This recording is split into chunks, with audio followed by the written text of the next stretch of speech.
Okay, for the first step in this particular card, I've chosen to do a large card today because it is a card with a fair amount of components and quite a considerable amount of matting. And if you start off with a very small card, it gets lost. So this is a piece of A4 card which I've folded in half. And I don't know if you can see the line, but I've drawn a little window where my matting is almost finished.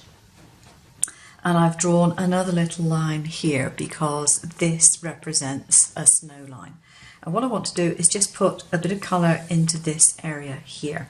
Now I don't want to make it really wet, so what I'm going to do is use some of these inks.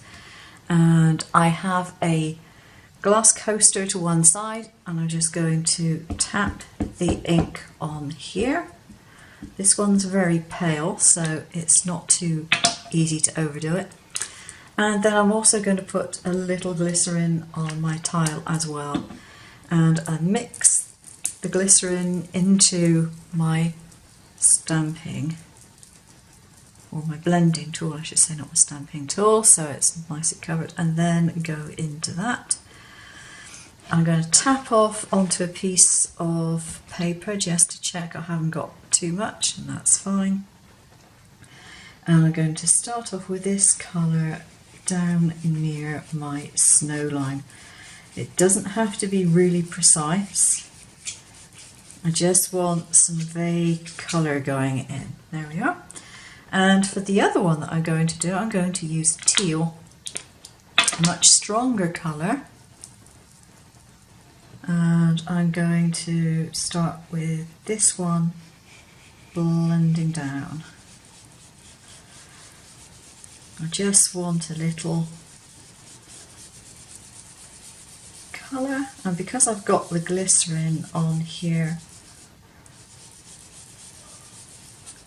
I can move the colour around a little better. I'm going to add a touch more glycerin and a touch more of teal, I think, because otherwise the colour is going to get lost. So,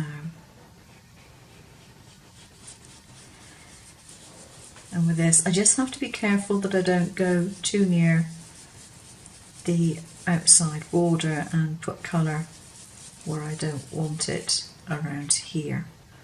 So as long as I stick within 1 centimetre or so of that, I'm fine. And now I'm going to add in some more of the paler blue.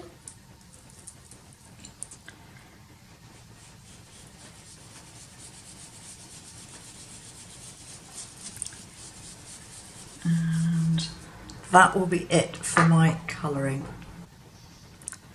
Because I am notoriously bad at matting, getting things in the right place, I've put my first mat in place and I've just secured it with a little bit of washi tape, because that means I can lift up one side, glue it down, and then take the tape off and do it on the other side.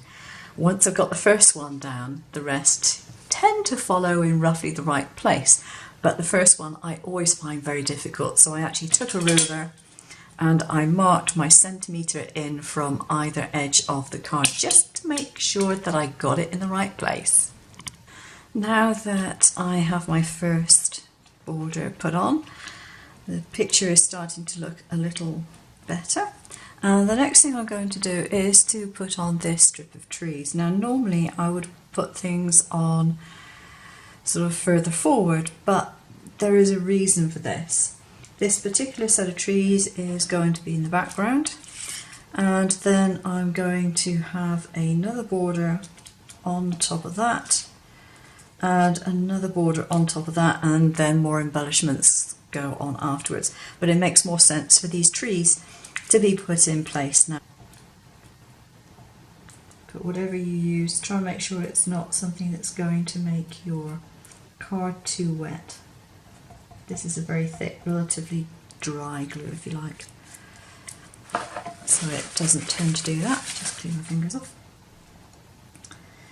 Then it's quite easy to place this where I previously marked my lines. Now I know I've got a clean surface, so I'm going to tip the card upside down and press it down from the back. Clean piece of tissue and then press down from the front. There we go. And now I have to do my layering again. And I haven't decided actually at the moment whether I'm going to put some foam and raise this up. But I don't think I will. I'll put this one certainly down flat because it's got this underneath it, and it'll look a bit odd I think if it isn't flat against that. And yeah, not decided on that. The jury's still out on that one. I've decided on the placement of my various trees, so I'm going to put those in now. And I'm just using a tape runner to put adhesive on the back, partly because it's a slightly cleaner way of doing things and I'm less likely to get glue and various bits and pieces all over my nice clean card. So these are just going to go on. This is the first layer, and I've just got trees of different shapes and sizes. So there we go. And then I've got one more tree to go in between those. Right. So next I need to put this one on, and I have decided that what I'm going to do is to raise it up very slightly, I think. I think it will give it a bit more interest, so I'm going to put some foam on the back of that and then raise it. And I might even possibly put an acetate window in.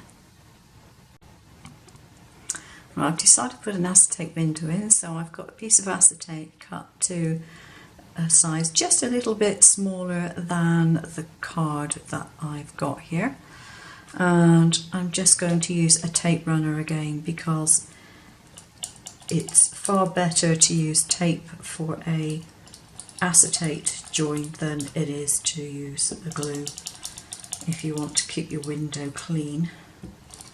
I could use double-sided tape, but I'm just being lazy today. I've got a tape runner, so I'm going to use it. And place that, just making sure the entire window is covered. And I'm going to have to trim off that side there a little bit because I didn't quite put it down where I thought I was going to put it down. It's not quite behind the frame. So a little bit of trimming here.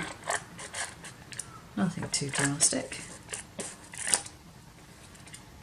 A bit of a trim. There we go. Now the only trouble I find with acetate is trying to keep the dust off of it, because I happen to have a cat and cat hairs have got a habit of getting absolutely everywhere. So